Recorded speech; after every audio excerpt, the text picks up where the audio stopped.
Hi everyone, welcome to my channel Feed Your Brain. Since we did an episode about the sun and about the earth, it was only fair that we were doing about the moon. And today, that's exactly what we're going to be talking about. So let's get right into it.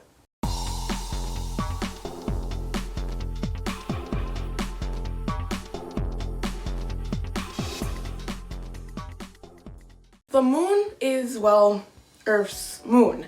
And it's not the only moon in the solar system. There are hundreds of other moons in the solar system, but Earth's moon is very peculiar because in comparison to the size of the planet, unless you count Pluto and its moon Charon, it is the biggest moon in relation to its planet.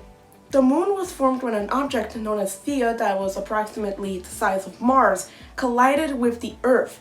Of course, this blew a big chunk out of the Earth, but it also completely destroyed Theia. As a result, Earth had a ring for only 300 years or so. This ring collected and formed the moon. The moon has absolutely no atmosphere. You might be thinking, well, of course, it's a moon. But you might be surprised that there are other moons in the solar system, like Titan, for example, which is one of Saturn's moons, that do have atmospheres and have a very planet-like condition. Now, because Earth's moon doesn't have an atmosphere, of course it's going to have lots of craters around the entire thing. And it does. You've probably seen those craters, and you can definitely see it in the image right here. Now, we know that the Earth's moon likely was formed from a collision because there are rocks that come from the moon that are not supposed to be on the moon. And guess where they're most common on? Earth. Of course, and there are, again, rocks on the Earth that are not supposed to be there that are common on the moon. Now, there's a bit of a mystery to scientists about the moon. Well, you see, the moon has a far side, which is the side that you never see when you, well, look up to the moon. But this side was actually photographed by a space probe, and it looks like this. And you can probably tell that there's not that many craters on this photo of the moon, which is quite odd because the other side, which you've seen already, has, let's just say, a more than reasonable amount of craters. The theory that scientists have is that when the moon first formed, because there was a side facing the Earth all the time, that side was scorched beyond belief, and most of these craters are actually scorched areas that were caused by the heat of the Earth. Remember, this time, Earth looked more like this. The moon is about 384.4 thousand kilometers away from the Earth's surface, but when the moon just formed, it was about 22,000 kilometers away from the Earth's surface, which is definitely a lot closer than it is now. This is because the moon is actually slowly drifting away from the Earth at around about 1 centimeter every year. And in a few hundreds of thousands of years, the moon will be so far away from the Earth that a solar eclipse will no longer be able to happen, or at least an entire one. Now, at first, if you observe the moon closer, it seems like it's tidally locked because, you know, one side is always facing the Earth and the other isn't. Now, the moon, as you probably already know, has phases. These phases are the new moon, which is when you can't see the moon at all, the waxing crescent, the first quarter, the waxing gibbous, and the full moon. And then it goes backwards from there. It's then the waning gibbous, the third quarter, the waning crescent, and then it comes back around into a new moon. The phases of the moon happen because as a result of Earth's shadow on the moon. A cool fact about the moon is that in all of the phases, like the new moon, full moon, first quarter, third quarter, banana quarter, it's showing the same side. It's just blocked by Earth's shadow and, well, shadowed over it. And you never actually see the other side of the moon. Even in a new moon, that's still the same side that you see even in a full moon. Now, what is moonlight? Well, moonlight isn't actually light coming from the moon. It's light that comes from the sun that is reflected on the moon. and comes back to Earth and hits the retina. And the moon also causes other types of phenomena, and one of them is via this sort of light reflection. When the Earth is in the middle of the orbits of the moon and the sun, this is what is known as a lunar eclipse. In this case, all of the light from the sun is blocked by the Earth, except for red light, which goes right over the Earth.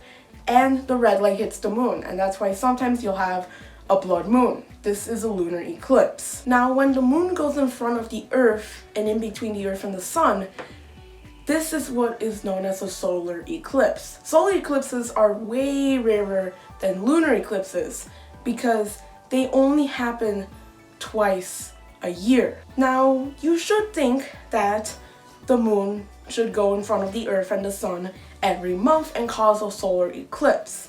And you would be right if it wasn't for one key fact.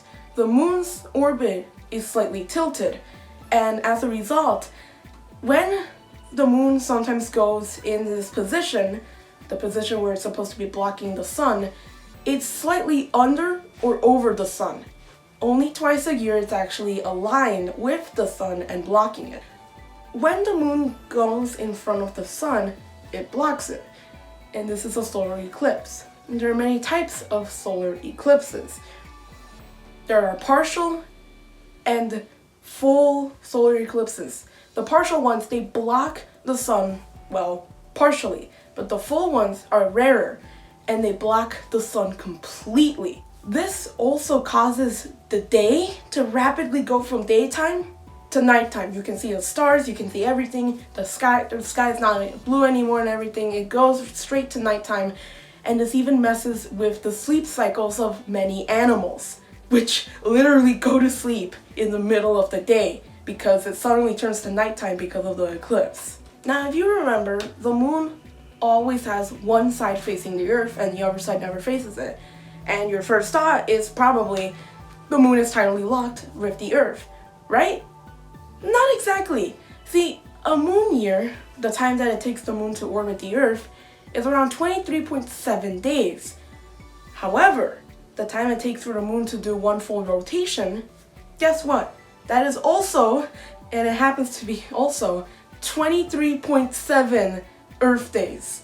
And that is why there's sort of like an illusion that the moon is tidally locked, even though it's not really tidally locked.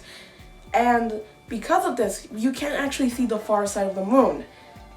Now, the moon also causes the tides. You know, when you go to the beach, you build your sand castle, and the water is far away from the sand. Then you leave, the next day you come, the water magically comes closer to the sand, engulfs it all, and destroys your sand castle that you worked literally 6 hours straight on. You cry, and you build another sand castle. The moon's tides are caused by the moon's gravity, and the gravity of the moon actually causes the Earth to bulge slightly. The water bulges, and so does the crust. Not by much, just a few centimeters, but it does bulge slightly. And as a result, there's low tides and high tides. Now, there's two special types of tides, a neap tide and a spring tide. A neap tide happens when the moon is above the Earth and the sun is, well, like sort of over here. The tides are sort of like at a standstill. And then a spring tide happens, believe it or not every spring, which might sound surprising, but this happens every time a solar eclipse happens.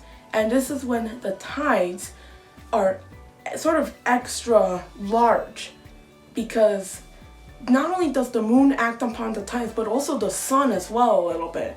The moon is primarily what causes the tides to happen, but the sun also has an influence on the tides as well. And this occurs every time a solar eclipse happens and makes the tides extra high. Now, Earth's moon isn't the only moon in the solar system. And as we go on through the solar system series, we'll talk about other moons in the solar system as well. Thanks everyone for watching this video. I really hope you enjoyed it, and if you did, leave a like. And if you enjoy my channel, then you can subscribe and turn on notifications. Anyways, that will be it for this video. I'm Nick, and my goal is to feed your brain.